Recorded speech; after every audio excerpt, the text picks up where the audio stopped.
In some missing person cases, people simply choose to relocate to a new area without informing anyone, usually to start a new life in a new location. But some of these cases contain some worrying details, suggesting that they either got lost in the wilderness, were victims of a kidnapping, or that any other type of foul play is involved. Number 10. It's remarkable how often someone goes missing while hiking, and while they're a part of a large group of hikers that, as one would expect, would have seen what happened to them.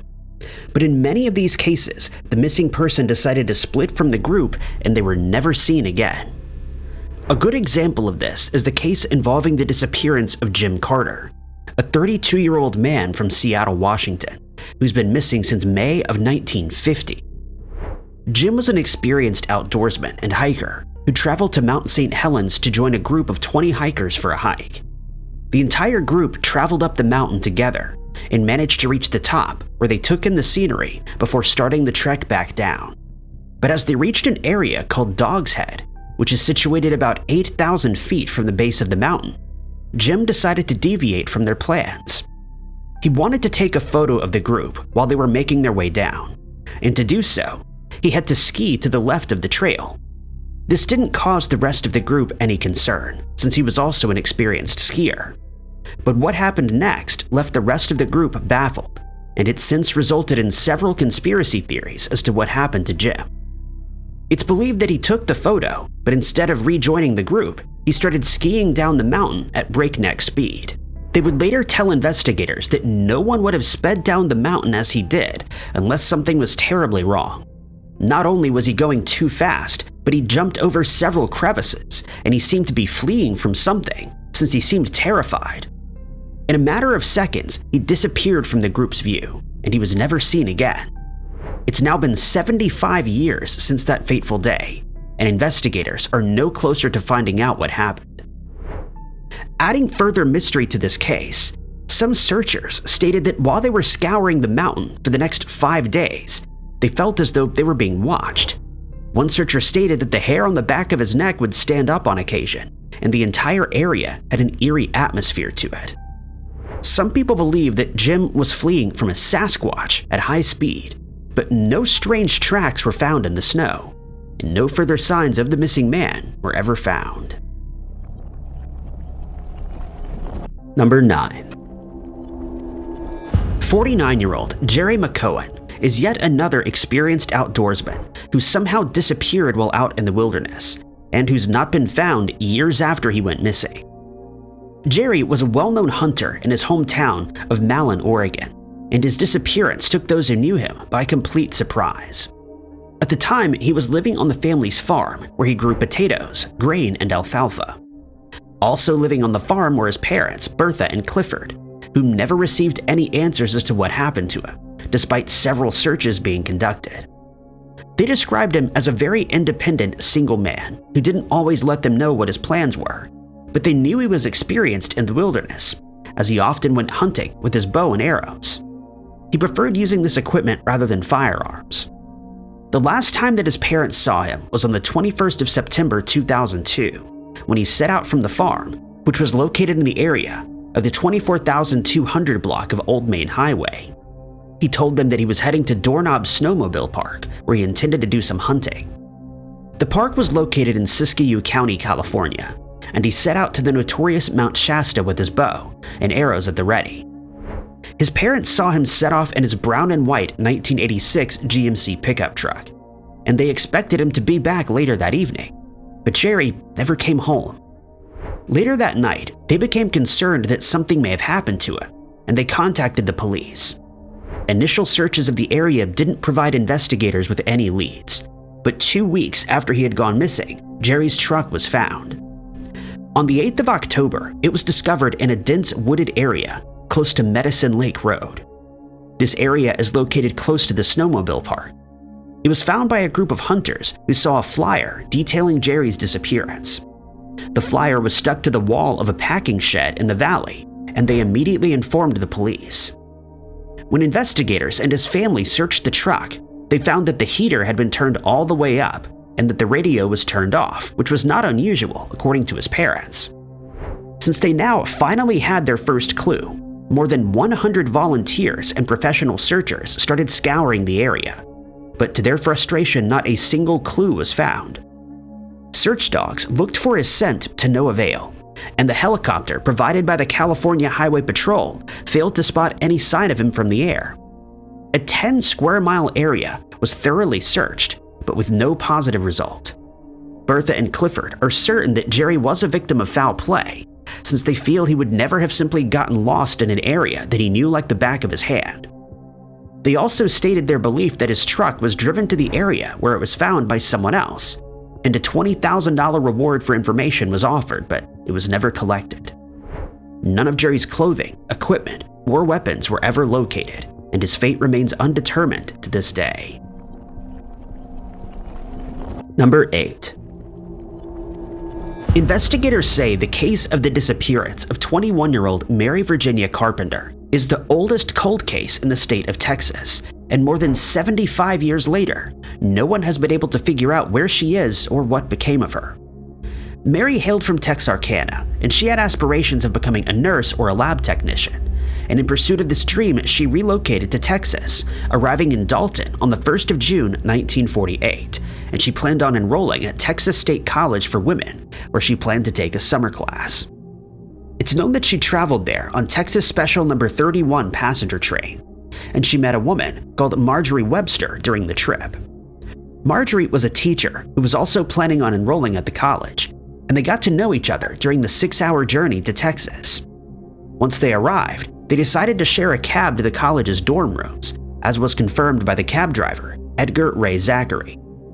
He dropped them off at Brackenridge Hall, but Mary immediately returned to the train station with Edgar, as she'd forgotten to check whether her luggage had arrived safely. Marjorie wanted to go back with her, but Mary stated that she'd be fine, and that her new friend should start getting settled in. At the train station, she learned that her luggage was still on the way, and Edgar told her that he could pick it up and deliver it to the college the next day. She readily accepted the offer and then drove back to the college. She was dropped off at around 9:30 p.m., and Edgar would later state that he saw 2 men waiting for them next to a cream-colored car. She stated that she knew the men and asked them why they were there. They simply stated that they would carry her luggage that she had with her, and once she got out of the cab, Edgar went on his way. The next day, he made good on his promise and picked up the luggage, but he had to leave her suitcase on the lawn outside the dorm building, since he couldn't find Mary. 2 days later, the suitcase was still sitting in the same spot, and she was never seen again. Her boyfriend contacted the police when he hadn't heard from Mary for several days, and it came to light that she enrolled for her course and never arrived back at the dorm. Staff at the college hadn't seen her at all, and her mother tried to open a missing person case, but she was told to go to bed and call back in the morning. A case was filed the next day, and the resulting search effort stretched all of Texas. It was conducted with the use of search dogs, boats, and planes, and large groups of searchers, but no sign of Mary could be found. Edgar, the cab driver, was cleared of suspicion early on since he had a solid alibi. But years later, his wife would reveal that while she told the police that he had arrived at home at 10 p.m., she had lied at his request since he was out until at least 2 a.m. But there was no proof that he had harmed her, and he was never arrested. No sightings of Mary led to her whereabouts, and her baffling case remains unsolved. Number 7. In December of 1988, Jamie Williams, the 12-year-old daughter of 32-year-old Rebecca Pauline Gary, was spending Christmas with her extended family, and Rebecca was supposed to get her on the 27th of that month, but she never did, and they've not seen her or heard from her since. Jamie and Rebecca had just moved to Baton Rouge in Louisiana, and they were still getting settled into their new surroundings. Jamie hadn't had a chance to make any new friends, and so her mother thought it would be better if she spent Christmas in familiar surroundings with her grandmother, who was living in Shreveport. Rebecca chose to stay behind in Baton Rouge, and years later, Jamie would state that she found the decision to be a strange one, since her mother decided on the spur of the moment to send her to Shreveport. She begged Rebecca to go with her, but she refused. Instead, she drove her to a bus station where she bought a one-way ticket on the 18th of December, and Jamie had no choice but to travel to her grandmother's home. But while on the way to the bus station, they got into a heated argument, since Jamie still didn't want to leave. The argument continued until she got onto the bus, and Jamie remembers the last words she said to her mother being, "I hope you die," a statement that she now deeply regrets. She arrived in Shreveport 4 hours later, and today she suspects that Rebecca was trying to get her out of Baton Rouge for a specific reason, as if she knew something bad was about to happen. The family didn't receive a call from Rebecca on Christmas Day, which struck them as very strange. But on the 27th, she called her sister Joyce to say that things were not going as planned in the new city, and that she needed someone to get her. She didn't elaborate, and hence it isn't known what went awry. Joyce spoke to Rebecca's best friend, telling him that Rebecca needed help, and she assumed that he would travel to Baton Rouge to get her, but this was not the case. When the police were contacted, they told the family that Rebecca probably wasn't missing, and that she was likely off somewhere having a good time. No missing person case was opened, and it was only in January, when she failed to pay her rent, that a search for Rebecca was started. When her apartment was searched, a fresh pot of coffee with 2 cups was found in the kitchen, and it was noted that the bath had been filled with water. All of her belongings had been removed by Rebecca's brother after he was told that they'd be thrown into the street due to non-payment, destroying any evidence that may have been present. Rebecca was never found, and Jamie was raised by her grandmother. Anyone who has any information on this case is asked to contact the Baton Rouge Police Department at 225-389-2000. Number 6. Most people who have an interest in unsolved mysteries are aware of the strange case of a ship called the Mary Celeste that was found abandoned about 400 nautical miles from the Azores in Portugal on the 5th of December, 1872. But not everyone knows the tale behind its captain, a man named Benjamin Spooner Briggs. Briggs was a master mariner who was respected by his crew for being fair and for his excellent ability as a seaman.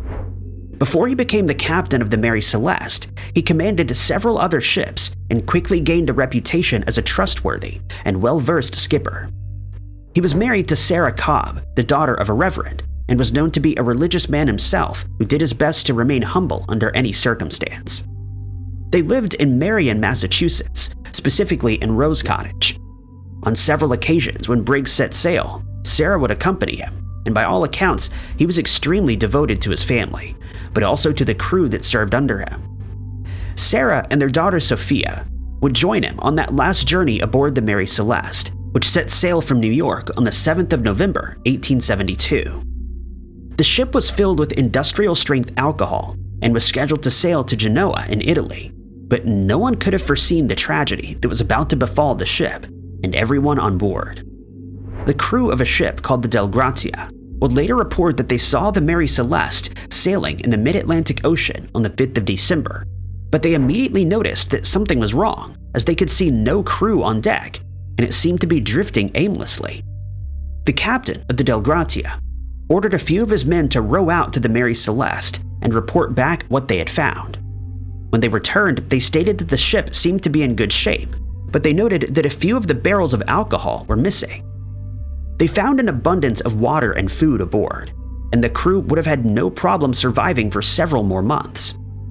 The crew's quarters and gear were all found as expected, with nothing out of place, but there was no one aboard, and they could find no explanation. The Mary Celeste was then tethered to the Del Gratia and towed to Gibraltar, where it was hoped that they could hand the ship over and receive a salvage payment.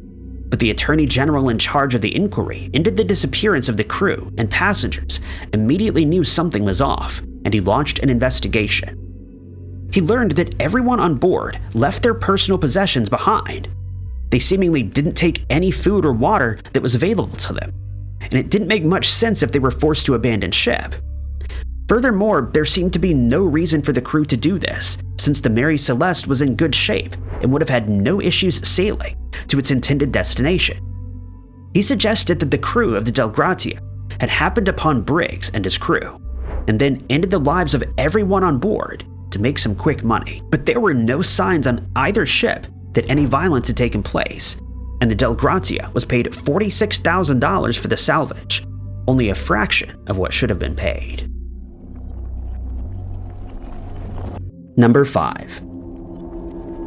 Many people believe that the nickname of James Tate, who was known as Honest Dick, is the exact antithesis of his true nature, and that he managed to pull off a heist that in 1888 cost the US government a lot of money. Tate originally hailed from Franklin County in Kentucky, where he worked as a clerk in a post office for a while. He was twice given the title of Assistant Secretary of State, first in 1854 and again in 1859. But he resigned both times to pursue his own ambitions as a businessman. In 1867, he became the state treasurer, and his work was so commendable that he was re-elected every 2 years for the next 2 decades. He was seen as an extremely honorable and trustworthy man who took his role very seriously and who was extremely accurate when it came to bookkeeping. But in 1886, most people's opinion of Tate changed dramatically. By that point, no one had ever thought to double-check his work, but that year, he was informed that the government would be taking a closer look at his books. He immediately stated that he needed more time to ensure everything was as it should be, and before any of this could be done, he got on a train to Louisville, and one of his clerks would report that he'd seen Tate filling 2 tobacco bags with silver and gold coins that he estimated were worth around $100,000. He also provided investigators with a note from Tate in which he stated that he would return in 2 days. No one suspected that anything untoward was going on, since Tate had such a good reputation. But when he still hadn't returned a week later, an investigation was launched. It was discovered that after reaching Louisville, he boarded another train and traveled to Cincinnati, Ohio, and then simply vanished as if into thin air. No one suspected that he would abscond, since his daughter and wife were left behind, and his records were then scrutinized. The state ledger was found in a state of disarray, and by some accounts was almost indecipherable. It was also discovered that he'd made loans to several state officials, and that most of those had never been repaid. But even more shocking was the discovery that Tate had used a lot of state funds to make personal investments in real estate and the mining sector. He was now ousted as an embezzler, thief, and terrible bookkeeper who had not only fled with a lot of government money, but had stolen about $247,000 during the years that he served as state treasurer. Tate was charged for his crimes and unsurprisingly impeached, but no one knew where he was or how to find him. Honest Dick was never convicted of his crimes, since he managed to evade the law for the rest of his life, no doubt living the good life off the money that he had stolen. Number 4. The disappearance of a plane called L'Oiseau Blanc is a mystery that has perplexed historians since 1927, and to this day it remains unknown what happened to the 2 people on board, Charles Nungesser and Francois Colli. Nungesser had served as an ace pilot in the military and became one of France's most decorated pilots at the time. He gained a reputation among his fellow soldiers as someone to look up to, since he seemingly had no fear of danger. Following his time in the military, he decided to take on a feat that had never been accomplished before. He wanted to fly from Paris to New York, which had been done many times before, but he set his sights on becoming the first pilot to do so without landing to refuel or rest. News of his endeavor spread quickly, and by the time that he was set to take off on this journey, thousands of people were following the story, hoping that he would land in New York with yet another accolade to his name. He and his navigator, Francois Colli, boarded the plane called L'Oiseau Blanc, which translates to White Bird, at 5:17 a.m. on the 8th of May, 1927, and they took off from Paris in front of a large crowd that had gathered for the historic occasion. They watched as the plane flew over the Atlantic Ocean until it eventually vanished into the distance. They would not hear from the pair again until they landed in New York, since the plane wasn't fitted with a 2-way radio, but they stated that they planned to land the plane in front of the Statue of Liberty. Military planes last saw the White Bird flying over the coast of Normandy, and a British submarine would report sighting it close to the Isle of Wight.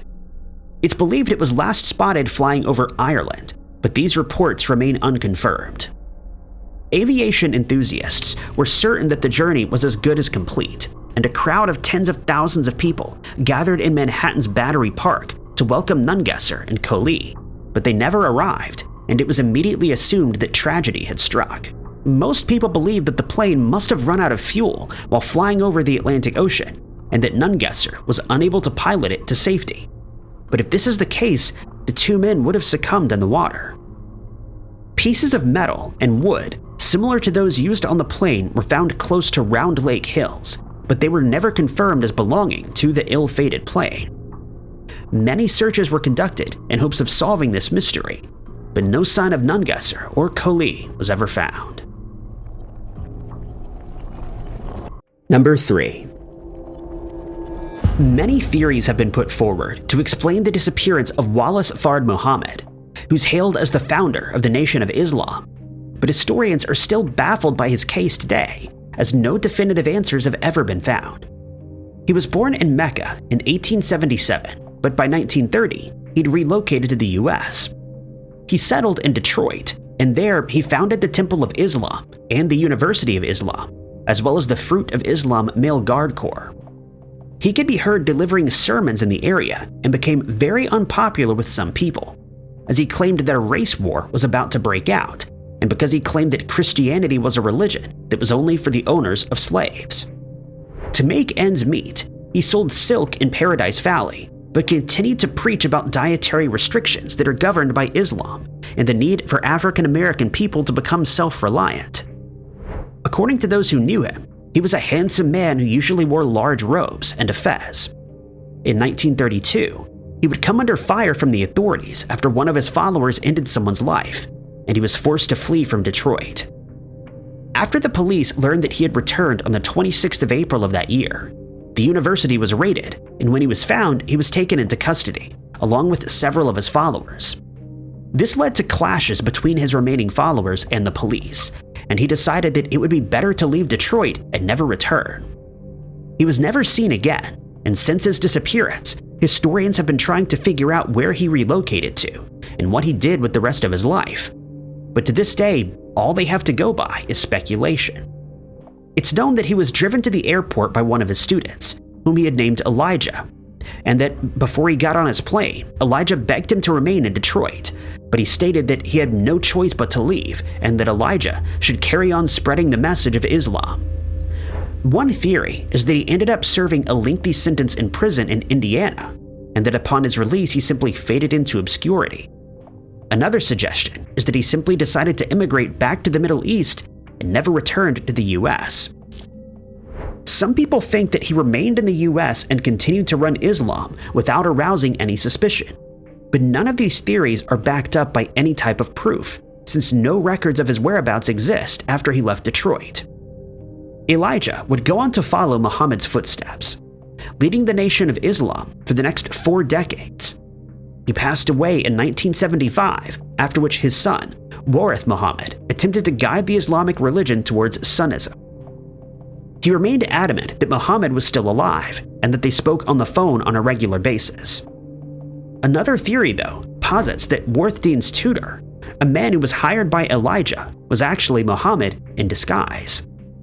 This theory has gained a lot of traction over the years, but what truly happened to him remains unknown, and his true fate may never be revealed. Number 2. In January of 2006, 35-year-old Teresa Butler was a mother of 2 who was living in Risco, Missouri. She was married to Dale Butler, and at the time of her disappearance, they had 2 sons, aged 2 and 4. On the night of the 24th of January, 2006, Teresa spent the evening at her sister-in-law's house, and it's known that she went home later on that night to put the 2 children to bed. It's also known that someone called her at around 10 p.m. that night, but the contents of that call remain unknown.